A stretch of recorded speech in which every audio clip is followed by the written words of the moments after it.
How we doing, folks? Welcome back to the Nightmare Cabin. I've got an unboxing and review for you. So, you know what it is. You've seen the thumbnail, you've read the title, you clicked on it, so you know what it is. And you've seen it before I have, because you've seen the thumbnail. So, yeah, always weird to point that out. So, what should we do? This is Sulphur Aeon, by the way, 7 crowns and 7 seals. We'll do the unboxing first and then talk about it, shall we? So, like an idiot, I forgot my Swiss Army knife, so I'm just going to have to savage it. Right, it doesn't look too bad, actually. This looks like pretty...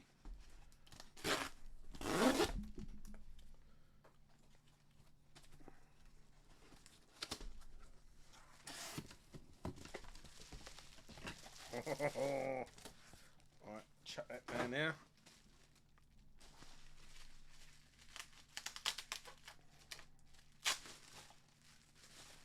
There's all sorts in here. Right. Right, we've got the CD. You're going to have to sit and watch me undo all the cellophane, I'm afraid. Right, what we got here? Flyers. What's that?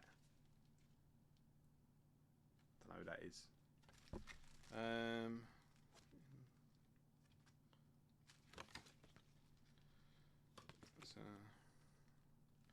And then, have they thrown a freebie in?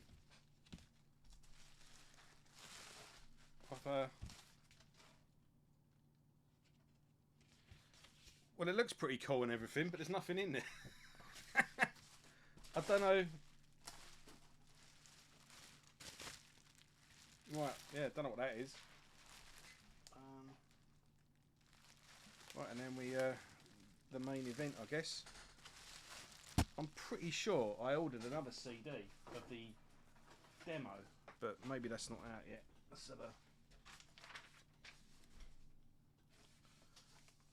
There's no receipt or anything in this. Oh, okay. I'll deal with that later. Maybe it's in here. But yeah, I did order a CD of the album, the LP of the album, and they've reissued their demo as well, but maybe that's not actually out yet, so I'll have a look at that later. But yeah, right, I guess we'll have a look at this first, and then the LP will be the main event. Now, if you're unfamiliar with Sulphur Aeon, I did in my early in my channel's life, I think it's about 2 years ago now, I did do a video going through the back catalogue up until now. So I'll put that in the description of the video so you can have a look at that, go through the whole back catalogue, and then this will be a continuation of that. So, as always, spectacular presentation. This is number 373 of 500. Yeah, I had to get the LP because... Oh, this is the demo. Right. So I didn't get a CD. Maybe the CD version's in there. Maybe. Yeah. Ah, that might be it. I'll have to look at the receipt. Right, so. Forget everything I just said. This is the band's demo, Sulphur Psalms. Yeah, the original demo, reissued with new artwork and all that good stuff. I can see prints on this already. Let's have a look at this. I'm making the CD edition of the thing is in with that. I think that would make sense. Ah, right. So there's the cassette of it, and I did have it as a digital download on Bandcamp, but it's nice to have the physical, the physical edition of it. And this is really cool in a nice case, so it goes with the other albums. Yeah, lovely. Well pleased with that. Right, main event. Let's look for a way in. There we go.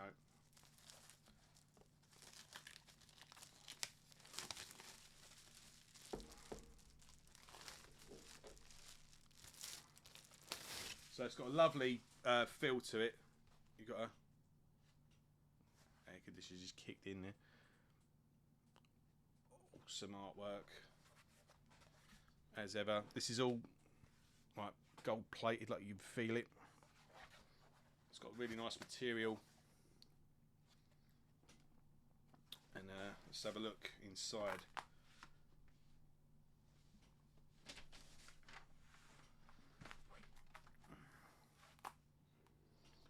That artwork is amazing. If you look, the closer you look, the more you've got all the Dagon creatures at the bottom there in the pit. All the moons lining up. It's the, oh, just hit the mic. Right, let's have a look through. Right, the LP. Is that a weird colour or no? Just black. That's fine. I don't mind getting this swirly colours and all the rest of it, but black's fine with me. Here we go. There's a picture of the band there.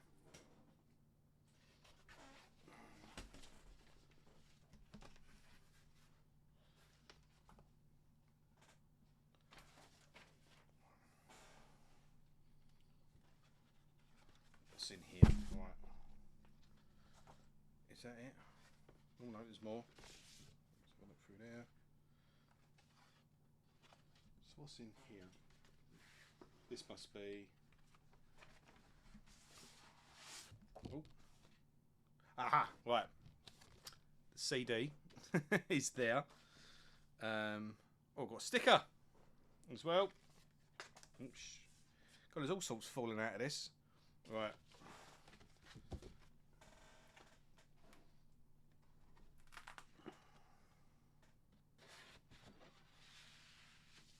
I don't know. In my more money than sense thing, I might get the book.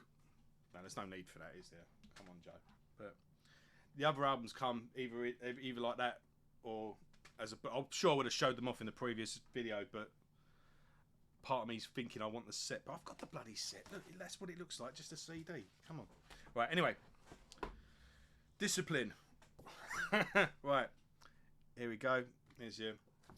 As stated in the previous video, the band are now a 5-piece. They've had a guitarist. They all just go by a letter. Tentacles, ritualizations, summonings, pulse, and colds. So originally a 3-piece, but now a 5-piece. And as always with Sulphur Aeon, you get like a cool, simplistic sort of piece of art accompanying the lyrics. On Gateway to the Antisphere as well, these little bits of artwork actually make the front cover make a bit more sense. And what we got here, a big effing poster. So, alright, so we got that one side. That light is either reflecting off this, but if I turn it off, it's going to be too dark. So I'm not quite sure what to do there. But you get what you see, what you're getting. These unboxing videos are basically I've bought it, so you can decide if you want to or not.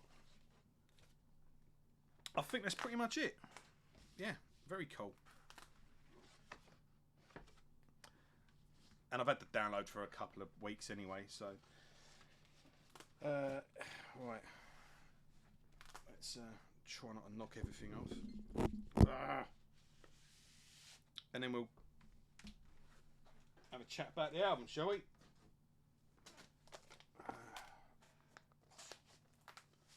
Right, so I feel like I've forgotten something. No. Right, so Sulphur Aeon. If you are unfamiliar, like I say, Sulphur Aeon do ever so slightly blackened take of death metal. But they're death metal in the vein of Morbid Angel or maybe Demolic, bands like that. It's all very. At the beginning, it was sort of very extreme. You're getting like a barrage of sounds. It's all very tentacly and dark and atmospheric. I wouldn't go so far as to say what's that Australian band?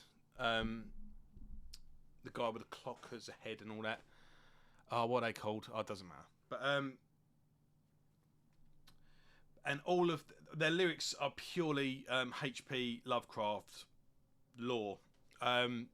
So they can explore all different aspects of H.P. Lovecraft's writings, everything. And it's not that, you know, H.P. Lovecraft has been referenced in metal since the first Black Sabbath album, so it's not exactly a new thing. Obviously, you got it as Call of Cthulhu and Thing That Should Not Be by Metallica, but it's been a pretty no. But then you got people, you know, Morbid Angel. They took their names for it, so yeah, it's always been there. But it has been a bit more prominent lately for a band to just have H.P. Lovecraft as their sole lyrical. You've got the Great New Ones. I've got loads of bands, but I think Sulphur Aeon are the ones that knock it out of the park for me, anyway. And I think, I do think, for me anyway, the people that are setting the standard today in death metal, the ones that are really, because there's a lot of albums coming out on a daily basis, and it's just impossible to catch up with all of them. But you know, Morbid Angel, Death are no longer going. And Morbid Angel, as much as, you know, all respect to them, they've not done a real great album in over 20 years at this point. So, you know, for bands that are making music today, new music today, setting the new standards going forward, pushing death metal forward today, for my money, it's Sulphur Aeon and Blood Incantation, and I know that's going to make me some enemies, but it's my opinion. There you go. I don't think Blood Incantation warrant the hate they get. The main thing is it's like a reaction to the hype they're getting. They're overhyped, but it's like overhyped's one thing, but I actually think they're overhated. I think you know, I think the hipster take is actually to hate them, not to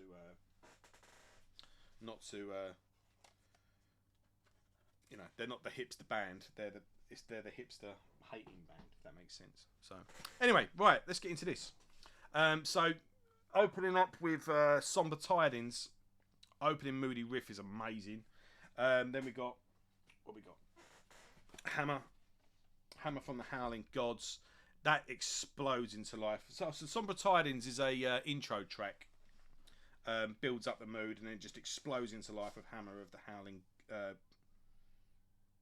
Howling Void. Sorry, yeah, stomping drums. You've got frantic riffing, melodic and clean breaks, and yeah, like strange sort of beautiful chorus.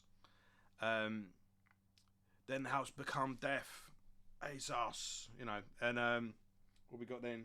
Usurper of the earth and sea. Got a nice melodic intro. It goes brutal and then takes down a gear before a Middle Eastern sort of riff kicks in, sort of kind of it sort of takes precedent in the background, which is sort of reminiscent of Nile, but this sort of what's that Metallica song? Wherever I May Roam. Think like that. It's like this Middle Eastern riff that sort of it always comes back to. But the song is actually quite accessible. As far as a death metal band goes, I think Usurper of the Earth and Sea is actually quite accessible. Dare I say, catchy. Yearning. This is where they what we got. The Yearning Abyss devours us. Now this is where they crack out the Celtic Frost. As I mentioned on the last album, they've started using clean vocals or more sort of chants, you know, that sort of stuff. Reminiscent of what David Vincent used to do back in the Covenant days of Morbid Angel. But yeah, it makes me think of Tom Gabriel Fisher, Tom G Warrior, Celtic Frost, and obviously now Triptychon. That use of vocal style, that use of that, you know, that nice sort of mellow but a bit melancholic feel that Triptychon use, and obviously later Celtic Frost. But yeah, it's a real hypnotic sort of riff that sort of goes round at the end. Very nice. Arcane Cambrian Sorcery. That is so dark and heavy, this song, but it's such a beautiful lead that takes over. There's some gorgeous solos in this song. You know, it just gets to the thing, and then it'll just pause and like,